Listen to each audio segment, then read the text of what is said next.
have flown. Hell is frozen over. The Saints are on their way to the Super Bowl. 4-3, game on the line. Williams lofting one for a deuce. He caught it!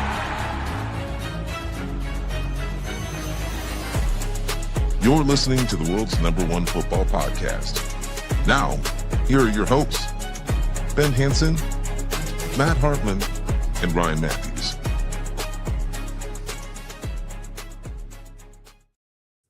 Ladies and gentlemen, welcome back to the Pigskin Project. We appreciate you if you're watching live. It is a late stream. My fault. I hope everybody enjoyed the draft. We did take a little bit off to kind of digest the draft and kind of focus on the overall picture of the offseason. So we hope that you've had the last 2 weeks to kind of relax and enjoy yourselves. We are in a pretty dead part of the offseason. So this is where the grind really starts. And why not start that off with our teams that we liked and teams that we disliked when it comes to the overall big picture of the offseason. Keep in mind, with it being, May next month, there should be a little bit more news as far as trades and, everything else, releases and whatnot. So we just got to get through this month, guys. It's going to be all right. But I'm going to stop yapping for half a second, bring in other people. June 1st. Matt, how are we doing, man? Jet, how are we doing? Doing good. The draft is over. I mean, you hit on it, Ryan. Like, what are we gonna talk about? I mean, are we? This should turn into like the Jaylen Brown live stream. Do you think there's a conspiracy against the Pigskin Project?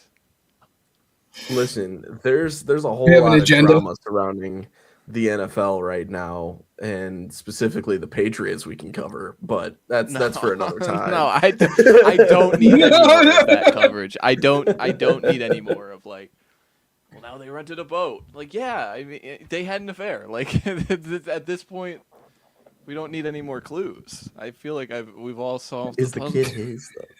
But stop. We're not going that far. Okay, Jerry Springer. We're not going. Yeah. We read the report live. That was more Maury, though. Maury decided who was the father.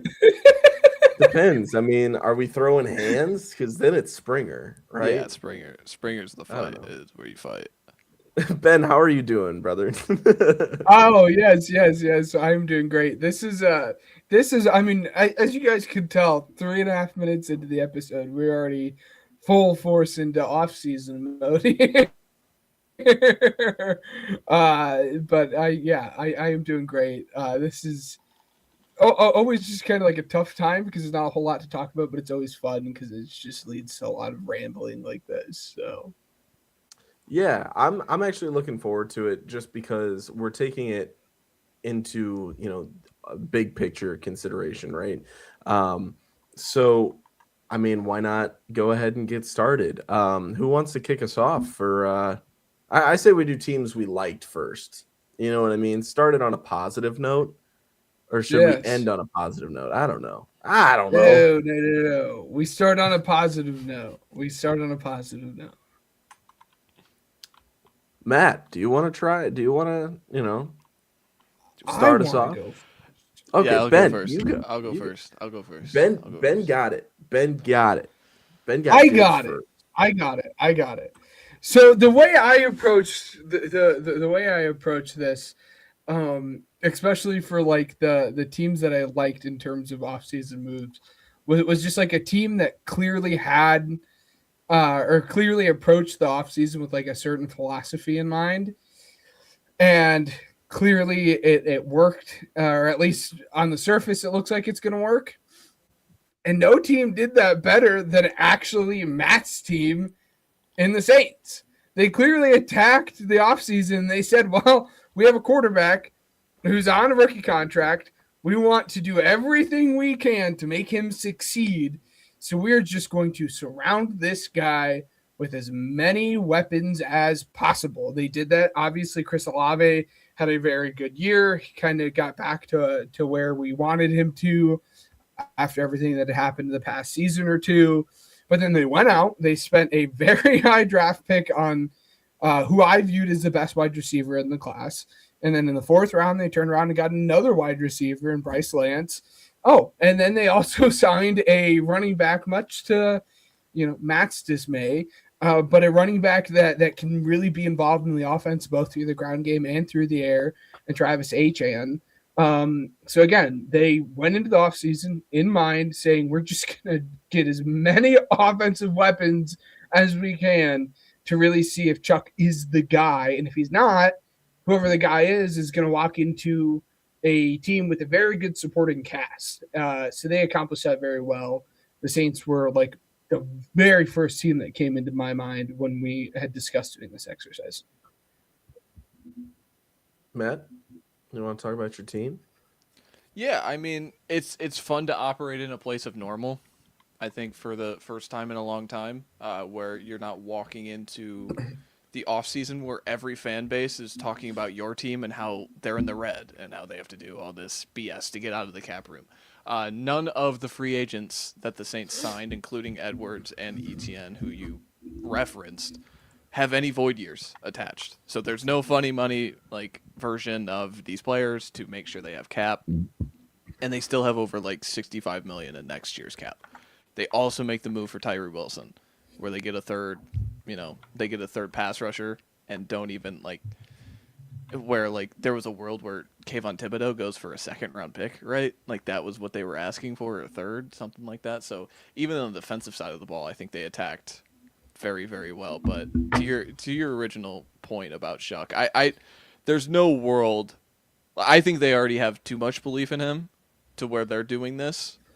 But then again, I think you're still surrounding him with just a ton of pieces, who, just like Bryce Lance, even in the 4th round, is like just a perfect addition to this receiver room when you think of that, of the size and the speed, and he is the perfect kind of guy to take a chance on when you get into the pick 130s or whatever he's taken.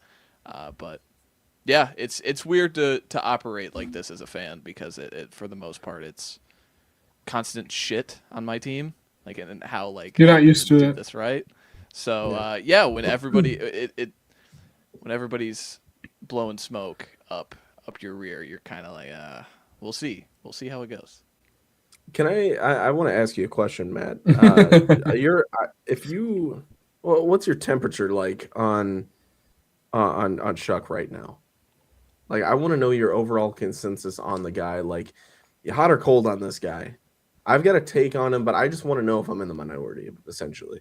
Like, he's played 7 games. Yeah. Like, I can't sit here and say that I have a definitive either or, in or out, but what I saw, like, when you think about the Tennessee game, it's like that's the game that sticks out in your mind. Tennessee had 7 starters out of that game on defense. Yeah. So it's like it's a weird feeling to have. They finished that like 4-game win streak. They had like that 4-game win streak at some point in the season, because I remember this team being like top 3 in the draft order, and then they won a ton of games. They dropped to 8. They still get the guy that it seems like they wanted all along in Tyson, so it didn't matter. But yeah, I don't know. Like, it's still very early for me to feel like I have a hot or cold on if he's the guy or not. No, that's exactly why I was asking, because I'm very lukewarm on this guy. You know what I mean? Like, You don't really know. It's kind of up in the air. You're not ready to give up on him yet, but you're also I don't blame them for building around the guy, but I'm also not willing to necessarily buy into him just yet in terms of his player stock. You know what I mean? Like, I think that the Saints are ready to buy into him. Well, my thing is, when you have a pretty talented, offensive play caller, you know what I mean? You give him some weapons, because Olave, you're going to get him, a few weeks out of the year with his injury history. You know what I mean? Like, Not this past year. hopefully, I'm just saying, you want reliability, you want more options. You just traded away Shaheed, who obviously, like, he was getting a little up there in age. It doesn't, I'm not hating on them for getting a little younger. I love Tyson as a prospect. I think he's going to be good. I'm just saying, when it comes to the team, it makes sense to add more offensive players to it. I don't hate what they've done. It's just, it's going to be interesting to see the direction that the team goes, because it's, this team can go as far as Shuck can take them. Like, it's a division to where it is still wide open, in my opinion. And, this team, I believe, is built good enough to where they can go ahead and compete for it. And that's even if the Panthers just made the playoffs and, the Bucks are still in the running. You know what I mean? Like, this team can still go do it. Now, would you want to, considering the 27 draft is pretty stacked? I have no idea. But, with the way that things are looking, I think that you're absolutely right to be on the side of, my team is on the up and coming, and there's a lot to be excited about for you, and I'm excited for you. I was gonna fully transparent. I was gonna let you guys go back through it. I was gonna loop back around. You brought in the division, so I'm just gonna go ahead and I'm gonna do it. My other big winner here was actually the Panthers, and it's again that same philosophy that we had, just on the other side of the football. There, they said, "Well, we had a really good defense this past year. Let's go and make it better." They went out and signed the best linebacker on the market, Devin Lloyd. They went out and paid the best pass rusher. Not the biggest fan of the contract that Phillips got, but they went out and signed the best edge rusher that was on the market. And then, much to Matt's dismay, I know it's probably not a needle mover for him, but they went out and got a very, very good nose tackle to really round out that defense in Hunter Lee. So they're just really building up this defense, because they just literally last year they just said, well, there's a mid quarterback that just won the Super Bowl off of the back of a very, very dominant defense. Why can't we do that? And maybe it's because you have Bryce Young and you don't quite have the offensive talent they have. But they saw that script that the Seahawks laid out, and they said, well, let's kind of follow in their footsteps and see if we can kind of do that same thing. And then I also did like a couple of the other picks that they made. They went out, they secured some more of the offensive line, signed Rasheed Walker to bolster that, and then drafted Monroe Freeling as well. They took an upside on Brazel, who I like. So they sprinkled in a couple pieces there on the offense while, again, bolstering that defense. And they went in, had that clear plan, and they operated it and completed it to a very high level, which makes this division as a whole really, really fun, because it's a division we talk about being up in the air. And we just have two teams that I just listed as the two off seasons that I really, really loved. Yeah. I think, to your point, I was researching a little bit on these, on the Panthers, because I'm always interested to see how these playoff teams kind of respond. You know what I mean? They didn't make it all the way, but what can they do to build? And, you definitely hit it on there, but I want to add an interesting tidbit. They can restructure a couple contracts and get a couple guys that I consider difference makers that would, contribute to this team in a positive way. Could you imagine if they restructure the contracts? Let me think. What did it say? Let's see. Okay, so JC Horn and Damian Lewis, if they were to do that, they can go ahead and sign guys like David Njoku and Deebo Samuel.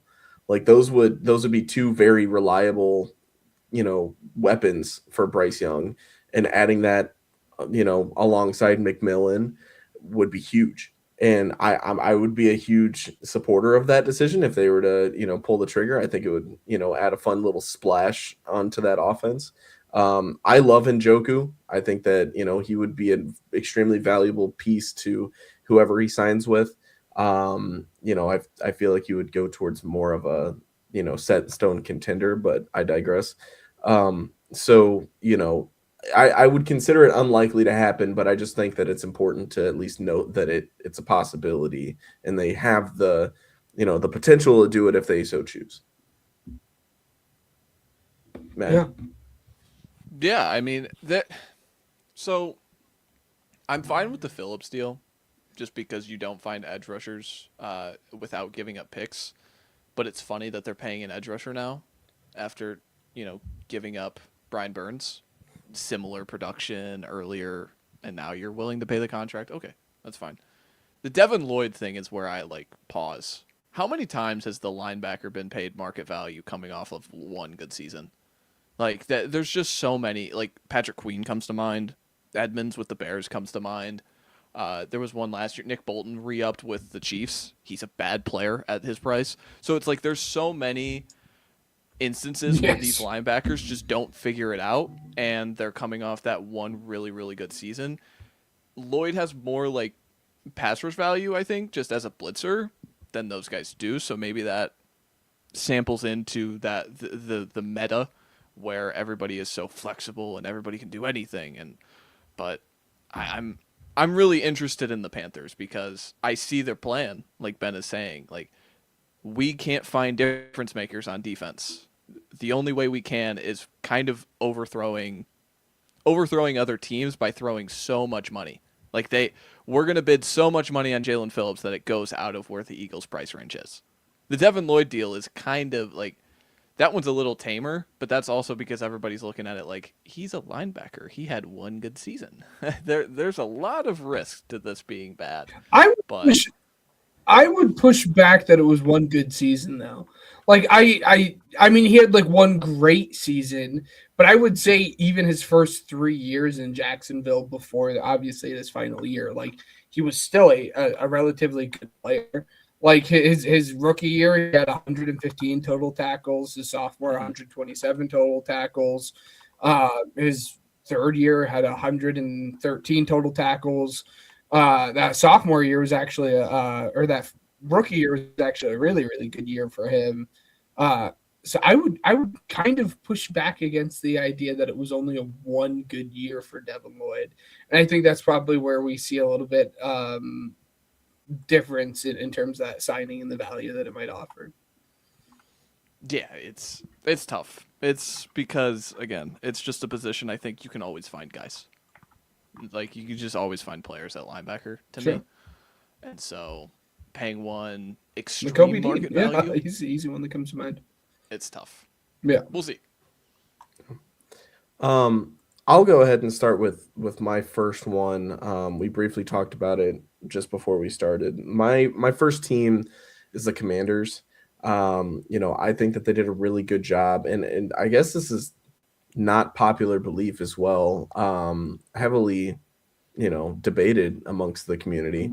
Edge rusher Odofe Owe, edge rusher Charles Omenihu, Rashad White, Jerome Ford, Leo Chenal, Amik Robertson, Chega Okonkwo, Nick Cross, Diami Brown, and Van Jefferson highlighted their free agency additions. They brought back Diami Brown. I didn't know that. They did. I really liked the Sonny Styles pick. Antonio Williams was another one that I thought was interesting. And I'm only highlighting the receivers strictly because I think it's valuable to note that they are adding more weapons for Jaden Daniels as well. Their key subtractions are Jeremy Chin and Tyler Bietz, but I would assume that Deebo Samuel will not be retained there. So I'm also listing that as a subtraction.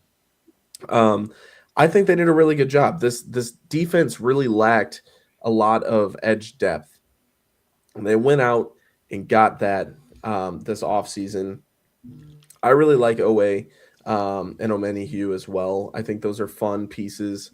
And then, another piece that they really needed depth at was running back, and finding that Rashad White and Jerome Ford.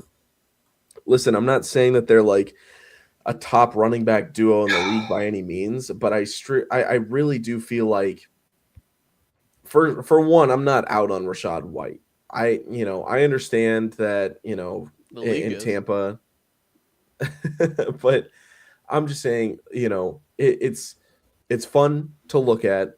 There's rumors flying around, but just looking at it right now, between Rashad White and Jerome Ford, that rushing attack makes me more excited than it did last year. And I like those additions as a result. I like the linebackers. I mean, Leo Chenal, Sonny Styles, that's a fun defense. And I mean, for a guy like Dan Quinn to be building that defense, you kind of start to wonder what direction does this team have if it doesn't work out. And I think that they're doing everything in their power to prevent that from happening. As far as Dan Quinn's requests, I think it looks really good. And as far as Tyler Biad's leaving as well, I listed that. I don't necessarily see that as a big hit compared to other people. When just for reference, I was not at all excited when Dahlman retired for the Bears. I was like, I don't want Biats. So given that Really? that's not my guy, yeah, I was okay with that. And I don't think it's going to be as big of a hit as other people. So I'm okay with the Commanders. I think that they did good. Chig as well, by the way, that's a fun addition. I'm excited to see how that goes. But overall, TLDR, defense good, minimal offensive, but impactful additions on that side of the ball. I'm excited about it, even though I really don't like the Commanders. Got to give them more credits due. So that's what I think about them. Anybody? Any comments? Ben, Yeah, the Commanders scare me a little bit because of the lack of everything going on the offensive side of the football. Like I just have a lot of questions about who their playmakers are going to be because they just really don't have a whole lot of options now at this point. That running back room still really concerns me. And then that big signing in Oway, like I'm not as high on that Oway signing, I think, as everyone else. He wasn't really able to ever put it together at all in Baltimore, aside from like the 2024 season, and then he came back this past year and was like so bad, basically traded him for nothing, and then obviously he was able to put it together at the end of the season with the Chargers. But I'm worried that you paid a whole lot of money to a guy that might not have everything figured out. So I'm a little tame on the Oway signing, but I do like a lot of the moves that they made on their defense. I still do wish that they address some of the holes in the offense a little bit more, but they did bolster up that defense. So, Matt, anything to add? So they're a weird team because I don't care that they didn't do too much to their offense. Like their offense was still fine when Daniels was in there. Like I thought, for the most part, again, it just comes down to the bad luck with him. To me, I keep making the joke like this team's gonna find a way to get Brandon Ayuk on their team, and I feel like once they get Brandon Ayuk, doesn't everybody feel a little bit better, right? That was what I meant by the rumors. You know and what I it's mean? like with the way that they didn't have a second round pick in this recent draft because they traded it for Tunsil. Again, don't love it because of just the age of Tunsil, but Tunsil played really, really good football last year. And their offense was still top 10 success rate. Like it was, and Mariota played what, 8 games or something like that. So the offense I'm like fine with. The defense just getting bigger is my biggest thing because that's the thing with Dan Quinn defenses. They continue to shrink because he wants to be so versatile on the back end and he wants to be able to stop the pass. Well, you can just run on him. And so what do? They just throw bodies at it. Like, let's get bigger at linebacker. Chenal, Luvu, Styles. Those are all big dudes. And then you have, like, Oway and even Chason played really good football down the stretch for New England. So I think that I'm kind of with you that I think they did a lot of good things. But doesn't matter in their division and in their how many wins does Dan Quinn have to get to save his job? Because this is like a save your job season, right? I'd say like 9, right? I mean, you would think. I mean, where did I they would finish say last a year? Like 9. 3rd? They finished 3rd, I believe, right? Yeah, but the Giants are in your division. Yes. They won like 4 games. Right. I'm just saying, like, okay, so the Cowboys got better as well. The Eagles are still the Eagles. I'm just saying, like, if you're not going to win the division, I would say at least compete. And I would say 9 to 10 wins. You won 5 last year. So like if you can increase that number by 4, that's a pretty decent increase. I would say that's at least competitive with Dallas. And then you're in the hunt in the playoffs as well. I'd say that's at least keeps them for one more year. You know what I mean? Especially with as talented of a quarterback that they have. I would say that does it.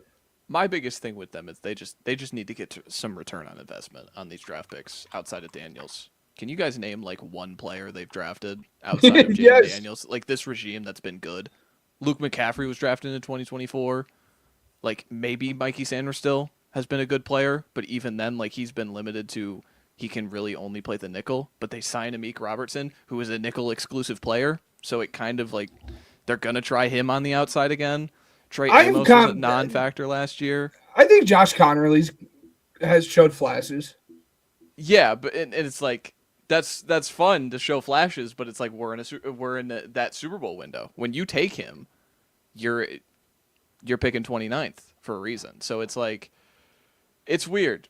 I think that's the biggest thing with me with this regime is like Ben Sinnott was a pick. Remember that one? Like it's just they just need some return on investment on these last 2 drafts because I can only judge the Adam Peters drafts for this team, but it's a team that I just they need some young, like productive draft picks to hit because they need some return on investment on these contracts. The only one is luckily the quarterback and maybe Ja'Cory Cross-Merritt, but even then it's like that's kind of a layup because it's a 7th round running back. Yeah. Like so it's weird. I will tell you, so the over-under for the Commanders right now for wins on the season is at 7.5 per FanDuel.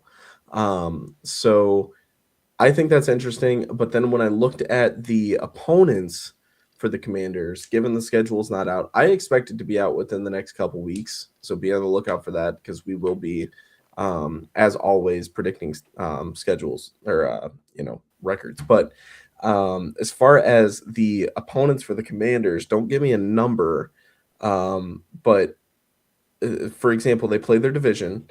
And then at home, they play the Rams, Seahawks, Texans, Colts, Bengals, Falcons. And then away, they play the Cardinals, Jaguars, Niners, Titans, Vikings. Like, that's a really tough schedule for a third-place team. You're playing a lot of good teams. It's going to be a tough task. I mean, I like their additions, but my thing is, like, 7.5, I understand the line now. You know what I mean? Do you guys think is the over like that easy for you? I mean, because to me, it's like I might stay away from that. Yeah, it's kind of like can the offense stay where it was in terms of like that 12 to 15 range, and can the defense not be bottom 5 bad? Like, is Sonny Styles that good of a player right off the bat? Is Odafe Oweh like a walking in the door 10 sacks guy? Because when you pay 25 annually, he better be, right? And so that's kind of the bet they're making. They're getting a new offensive play caller as well because Kingsbury left. Mm-hmm. So, I mean, the familiarity for the offensive system and everything. Well, David Blatt's been there. I'm just saying, okay, so regardless, there's a new offensive play caller in the building. Yeah. It's not going to be Kingsbury. And I think it's worth noting that, when you have that efficient of an offense and the play caller leaves, like, it's interesting. I don't know. Do you think it was because he thought he was going to seems like you're talking yourself out of your own pick here. So, no, I'm saying, listen, when it comes to the overall offense or offseason, I liked their additions. I did. Yeah. And so, I mean, it fits the bill for what we're talking about. But, playing devil's advocate. It's You just know what I piecing mean? it all And together. yeah, piecing. Yeah, exactly. And you start to kind of look at it. Yeah. There's a conversation to have over. Listen, a team could have a really good offseason and still not be a winning team. The Bears did it the last 3 years. Like, I'm just saying Yeah. when it comes to the Commanders specifically, like I mean, I'm not entirely sold on 7 wins, but we'll see. I want to hit on my next team really quick because Ben hit his too. My next team is the Bengals. I really like their additions. I think they really handle the subtractions very well. So, and I didn't note everybody that these teams, signed or drafted. I just listed some key stuff to kind of keep the show going. So, obviously, they traded for Dexter Lawrence. That was huge. They signed Brian Cook, Boye Mafe, and Jonathan Allen in free agency as well. They drafted Cassius Howell, which I think was a really good pick. And then Takario Davis and Connor Liu as well. And then they lost Trey Hendrickson, Geno Stone, and DJ Reader to free agency. I think for a team that needed defensive help, they went out and got it, and I think they did really good. So with that being said, I'll kind of open up the floor, but I don't know. I'm excited. I think the window opened up a little bit more than previous years with this team. Yeah, I think their biggest win is Joe Burrow going to play 14 games or 4? Right? Yeah. That's what sucks about this team is I agree with you. I think there's not a lot of teams that can trade the 10th overall pick for Dexter Lawrence. This is exactly the team that can. And I can make complete thumbs up and go, that's a perfect trade for you because this team is on a clock and it's whatever clock Joe Burrow and Jamar Chase continue to operate on.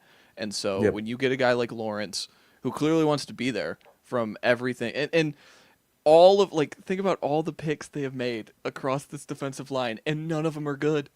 Miles Murphy is not a good player at this point. Shamar Stewart was a nothing last year. McKinley Jackson and Chris Jenkins were taken last 2 years. Not good players. And so this team needed to throw something premium. And I remember when it happened, it's whoa, top 10 pick. It's well, would you rather have a safety in Caleb Downs when you just paid Brian Cook, who's a good player, or Dexter Lawrence? And that's kind of the bet they made, and I think they made the correct one. And then Boye Mafe, we're going to find out together, right? Everybody hold hands and hope because he's only operated with Seattle, where Seattle has 4 dudes who can rush the passer. Now you're a 1. You go from being this stagger 2-3 guy to being a number 1 pass rusher. Cassius Howell, I think he's the exact kind, even if I'm not high on him as a prospect, he's the exact flavor that you want to throw into this pass rush. Where he is not a Miles Murphy. He doesn't look like Shamar Stewart. And even then, I just think it's funny that they were let's watch the Texas A&M film from a year ago. And they just pointed out Cassius Howell. Why can't we just draft this one now? And so it's fun that those two guys get to reunite. But I think the limited additions they made on defense and then the offense kind of stays the same. But we know the offense when Joe Burrow's in there. I think Joe Burrow could wake up tomorrow with anybody and have a top 10 success rate offense. He's that good. And so we'll find out together if these specific defensive veteran additions are good enough to push them from, again, the Commanders, one of the bottom 5 units in the league, to can you just be 18th so we can get in the dance? That's kind of the bet they're making. Yeah. Ben? Yeah, exactly. Again, the concern for them was always going to be defense, right? We know what we have in D. Higgins. We know what we have in Jamar Chase. We know what we have in a healthy Joe Burrow. It's, again, can our defense not be the worst defense in the NFL?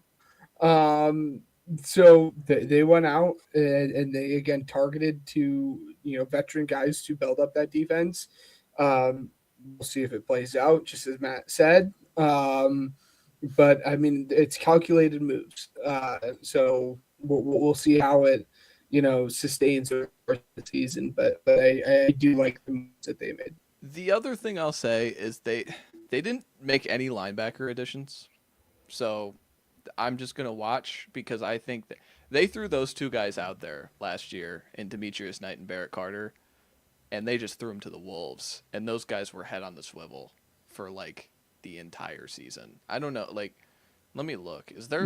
Are there linebackers out there that can play football? Just to throw one in the room, just to say we like addressed it, because that's like my biggest fear with this team is both of those guys just don't catch up to the speed of the game, and it's just not good enough. Because does Oren Burks move the needle for you? Bad player. Like, oh man, Matt Milano's still out there. Like, you throw Matt Milano in this room, I feel a little bit better until he gets hurt in week 8. Like, it's kind of. I just want to see like yellow on the R Lads page on linebacker. That's kind of my biggest thing.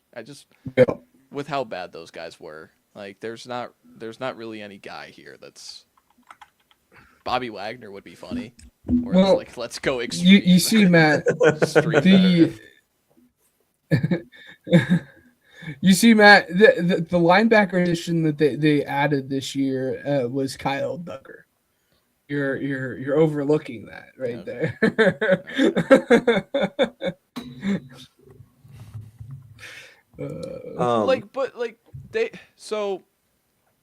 Again, I just stay on the Bengals.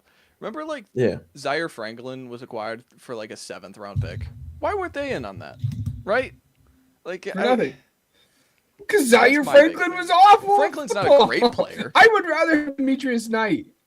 You're lying. No. Okay. All right, Matt? let's get to mine. Zaire Franklin graded out as like the worst But at least linebacker he can run and hit in the run game. He's a bad cover guy. I'm not sitting here saying he's not. Like, it's very similar to who was that? Oh, that Packers linebacker who got a ton of tackles, right? Martinez. He's a very similar player in that, but he's a great run and hit guy. That's kind of just what I want to throw in this room. Throw something in there. Why not? Just so I could, again, back to my point, just so I can see yellow. Just to show me, it was a problem. Because it was. But, let's move on to mine. Tyler Shuck is the number 1 winner, by the way. So, we took that. Look at that. My next winner, Dallas. I think Dallas did everything right. Team took a year of, I guess, in a way, eating the vitamins and saying, like, hey, let's go with the high floor move. Let's hire the former head coach, right, to be our DC.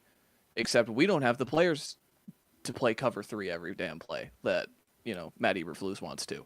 So they go the complete opposite spectrum. Let's go with the meta. Let's go with Christian Parker, who's never done this before, never called plays before.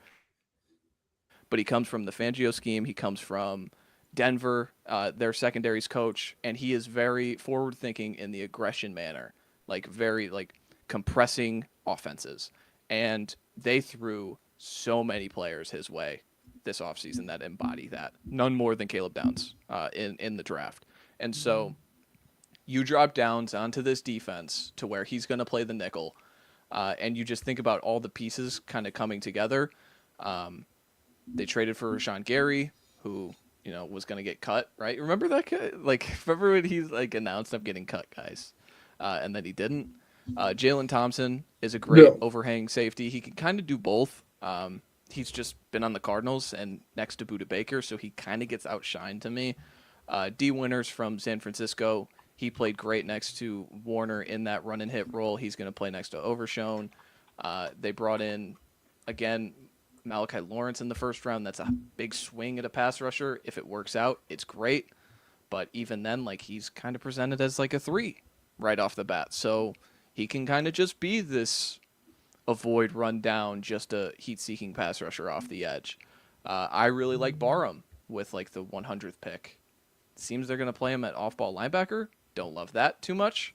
But, again, that forward-thinking hybrid role, he kind of fits that. So we'll see how that goes. And then on the offensive side of the ball, they did one thing, and it was keep George Pickens. But they got to keep George Pickens without giving him a long-term deal. And so, like, that's a pretty good For how win long? to me. Again, but still, like, if there's any guy that you need to use the franchise tag on, George Pickens, because of volatility year to year, he's the guy. And so it's great to see him sign and stay and, you know, get the payday. Who knows what happens the year after, but, like, Pickens showed, like, there were times last year it's like, this is a top 7 receiver. Just put an abject number next to him, and he's that good. And so we'll see if this offense continues to hum the way that they are. But they were a clear winner to me just because they, again, you tell me a year from now, it's like, hey, we traded Micah Parsons. And you look at it what it is now, and it's Quinton Williams, it's Kenny Clark. We find a way to get Rashawn Gary over here. Hey, that guy at Ohio State, Caleb Downs, is on our team now. Like, it's from where this was trading Micah Parsons to now, it's a pretty good step up. Would you guys agree? I would say so. Yeah, 1,000%. I like the way that this team is going. I for one, I mean, I don't like the head coach. I don't know what it is. I don't know. So, like, that's a downside for me. But when it comes to, were like, good. Is it just a vibe thing? Yeah. Like, he just doesn't have a good vibes guy. presentation. Yeah, you know. But I will say, I did like the additions. I mean, if you went and watched our post-draft reactions, you know, that was one of the teams I believe I hit on. You know, the Cowboys really went out there and did exactly what we said that they needed to do, you know, with their picks that they had. And, you know, I really think that they had a strong draft. Now, trading with the Eagles, maybe not the best move, but, you know, I digress. If it benefits your team and you get the player you wanted, I get it. I understand. My only thing is, don't help out your division. I've never liked that whatsoever. But you know, I loved Dallas altogether when it comes to this draft. And yeah, I mean, Matt, I think you nailed it. I just don't think there's too much more I can hit on. Ben? Yeah. Any comments about Again, the Cowboys? the defense was a huge issue for them. And they were able to add a lot of really, really good pieces. It'll be helpful that Overshone's going to be healthy for the entirety of the season as well. But, you know, they went out and rehauled that entire defense. And obviously I, more than just like the average fan, is going to be able to tell you that, like, Christian Parker was a great hire, and he is going to be able, at the bare minimum, be able to get the most out of Caleb Downs. Like, there's not a soul in the NFL, maybe outside of Mike Mack, that I would trust to get the most out of the safety like Caleb Downs there. So yeah, I agree. They added some really important and needed pieces there along the defensive side of the football. Matt? Yeah, and then my second winner, I had the Cleveland Browns. The Cleveland Browns were a team that I really questioned going into the offseason, keeping Andrew Berry, firing Kevin Stefanski. And when a team hires your former head coach as fast as the Falcons did, that's when it feels like you made the mistake. And keeping Andrew Berry after all of the seasons of kind of like staying in place. Again, they have the Flacco season, but it gets them inevitably nowhere. For this ownership to take ownership of the Watson deal and say, hey, that's our bad. Not many owners do that, so I applaud them. But what he did with the cupboard that they were dealt going into this offseason, where they had all 5 of their starters at the offensive line as free agents, and they brought one of them back in Tevin Jenkins on like a tiny deal to play right guard, and they just threw a ton at this. Elgin Jenkins to play center, Zion Johnson. They draft Spencer Fano in the top 10 after trading down and getting even more picks. Boston and Casey Concepcion to reinvent the receiver room, who complement each other, but not only complement Jerry Jeudy, who's already in the room and a proven player. You bring in Todd Monken, who, like, sneaky Todd Monken just produces good offenses wherever he goes. Do we forget he was the offensive coordinator when Fitzmagic broke out? So, like, this guy just has the knack of getting the most out of his quarterback room. And again, it's a very bare quarterback room. And it's so bad that we're getting announcements that Watson probably will start. And again, I was just researching that. Yeah. there's a lot of, like, pushback where it's like, oh, why is Watson going to start? Well, Shador and Dylan Gabriel didn't really do anything. So, like, why wouldn't... Can I just say, and I'm sorry for cutting you off for the second time in 30 seconds. Could you imagine if Deshaun Watson, like, just miraculously returned to form on this team?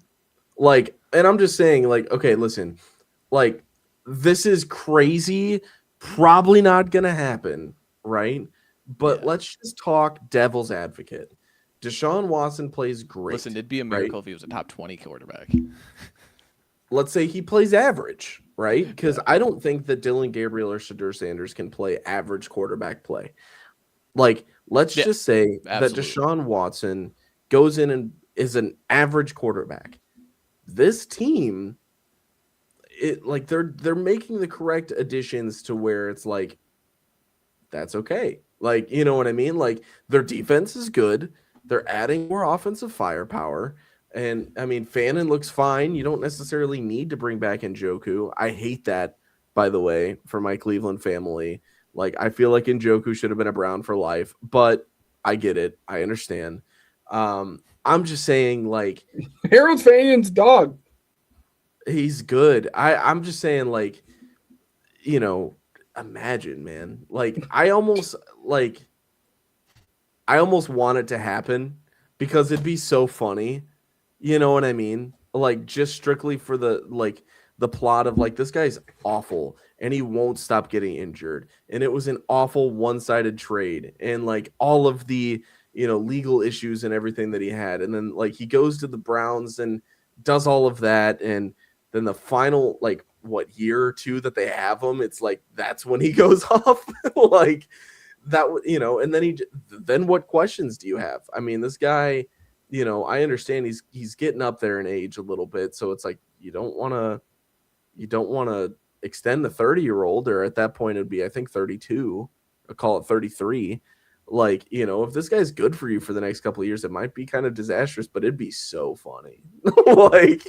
I'm kind of rooting for it. Yeah, and that's the thing too, is like they've already gotten return on investment on, like, Schlesinger. Like, imagine if Jason Graham pops. Like, you're telling me a defense again, it with Garrett is the son. Garrett's the son of any defense he's on. But, like, even dropping in, like, a top 5 defensive tackle and someone as talented as Schlesinger on the back end, it's, again, this defense could be good again. And it's kind of weird. And you know, it's the division wide open. It's fun to talk yourself into it. But I just think, not even from that point of, like, how good are they in 2026, I just think they're taking the steps right to get into the right direction. Because it's a very low percentage that both Boston and KC are, like, amazing players. It's also a very low percentage that both of them are bad players to me. And, like, Fano is the perfect swing to where if you are fine with his limitations, like, lengthwise, his athleticism is more than enough to play left tackle. So if he figures that out, like, again, you found your left tackle and in a draft where everybody's questioning, is there even a good left tackle? So it'll be interesting to follow for them. Even, like, Ben's guy, Austin Barber. I think he's going to be a guy. Like, he can play. He's got some guard flexibility to me after watching him. So I'm really fascinated at the direction that Cleveland is going. Because for me personally, in January, when you fire the coach, just fire the GM as well. And they decided, we're going to keep the GM. We believe he is a smart guy who is making the correct decisions, and we take ownership of the Watson deal. And from that point on, he's drafted really well for the second straight year to me. We'll see if those draft picks become actual players like they did last year. and he retooled the offensive line in a way that I see the vision. I see what they did, and we'll find out. There's one question mark I have. Their current depth chart has JOK listed as their only will linebacker on the depth chart. Now, I'm sure they could probably just move some guys over there. You know what I mean, or something. There's probably some kind of flexibility. They drafted Justin Jefferson out of Alabama. Yeah. So that's likely what he plays. My only thing is, will they regret letting Devin Bush go in free agency? Because I don't think he signed a very big deal. Like, he sent it. I don't Like know. 10 per. Quincy Williams. Quincy Williams was great. Like Quincy Williams had a down year this year. Like this is the guy to take a swing on because he has been a good linebacker in the past. So like if you're gonna go out and take a swing on a linebacker at like a value contract, Quincy Williams a guy to do it because we've seen him play at a very, very good level. And it's not like you're asking him to be like the captain of this defense. Like you're dropping him into a defense that is like just pretty solid pretty much everywhere.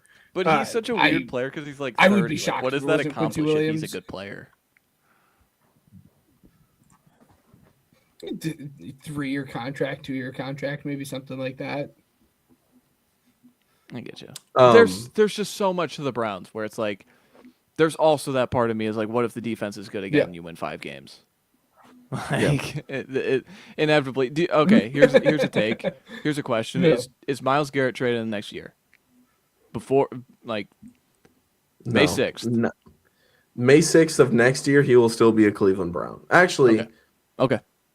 Maybe he's no. Wait, he plays the entire 26 to 27 season as a Cleveland Brown, but maybe he's moved the year afterwards after a new GM is brought in. Do you think they're still going to? Okay, I don't think they're bringing a new GM.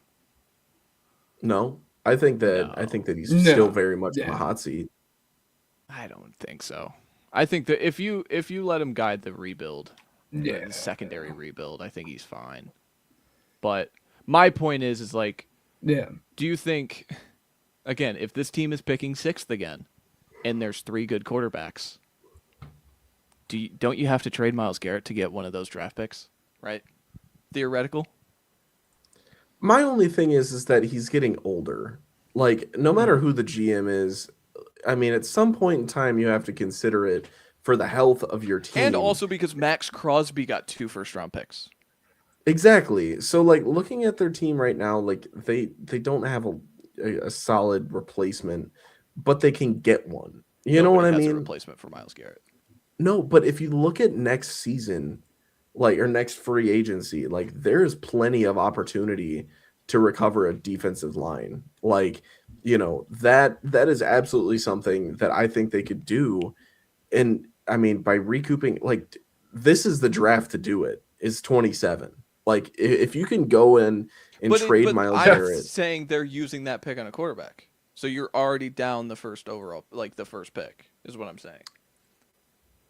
You're saying that Cleveland's the worst team in the league. Do they trade your pick? Their first rounder. No, he's saying your pick plus Myles Garrett to trade up. Yeah. You need to trade Myles somewhere else to get capital. That quarterback better be like for sure, like franchise quarterback material. Like it's got to be generational. Be the quarterback. I'm not saying your first round pick and Myles. Cool. I'm just saying that. And it has a quarterback lineage. My biggest fear with this team is they win again. This is a down division again. This is a division that there's so much mystery. What's going to happen when they win 5 games again and they're picking 8th, and they still don't have a quarterback, and Myles Garrett's another year older, and the defense is top 6? What did that accomplish this year? We're moving in the right direction. Like the only way this is good if these young players from the draft continue to be good. We still don't have a quarterback, so it's like I'm just fascinated at the direction that they go after, but I like the step that they took this offseason. Are there any aging quarterbacks that could be potentially moved in a deal like this? Like, let me ask this. This is, I mean... Do you want to pay Kyler? That's not what I was getting at. You're talking trade. Would you... Yeah. They're going to do that again. Would you trade Miles for a quarterback is my question. No? No. And I'm not saying straight up. Just from I'm the saying vibe, just from the vibe standpoint, I'm not trading for a veteran quarterback as the Cleveland Browns again. Like I would rather be wrong on drafting a guy. No, I'm dead serious. Watson had his allegations before, so like that was another thing. I'm saying, like, the one guy that came to mind was Dak Prescott. Like, he just got paid. Why would he get moved? Why would the Cowboys get rid of Dak Prescott? I mean, crazier things have happened. I'm just saying, like, that would take 3 first-round picks. Really? You think so? For Dak? Yeah. Yeah. Okay. Stafford was moved what? Stafford was moved at the same age Dak is. And that was 2 plus Goff, right? If I'm remembering that correct. I mean, is there anybody you would move him for? Yes. No. Really? Wow. I mean, that's fair. That's also because no one's trading quarterbacks. Like we're in a real QB purgatory here. Like, I'm just thinking, I mean, I'm looking at their opponents, and I genuinely feel like it is possible to wind up in your situation that you're saying with the additions that they've made as well. Like, this could be a 6 or 7 team or win it's team. Such a weird team because, like, if the young players become good, then they take themselves out of picking a quarterback, right? Right. But if the young players are bad, maybe we get a quarterback, but we have bad players. Uh-oh. Like, it's just a funny place to be for them. But again, full circle, so we can move on to teams we disliked, because we spent a lot of time on this. Yeah. I like the steps they took this offseason. Yeah. Good stuff. I'm podcasting on the edge of our seat here. Do we want to do? We're an hour deep here, guys. It's the off season. We got time to kill. Do we want to just do the off seasons that we don't like next week? I don't hate it. on the edge of our seats here. Podcasting. Here's the thing. The rumor is that the schedules were rumored to be released a week from today, but it doesn't look like they're doing that. Last year, I want to say it was like the holdup was like the broadcast deals with Netflix and YouTube and stuff. And it's normally mid to normally it's mid-May. So like, I think that it's a fair bet that it's not going to be released at this point in time next week. I say, yeah, let's do teams we dislike next week. Partly because I only have one, but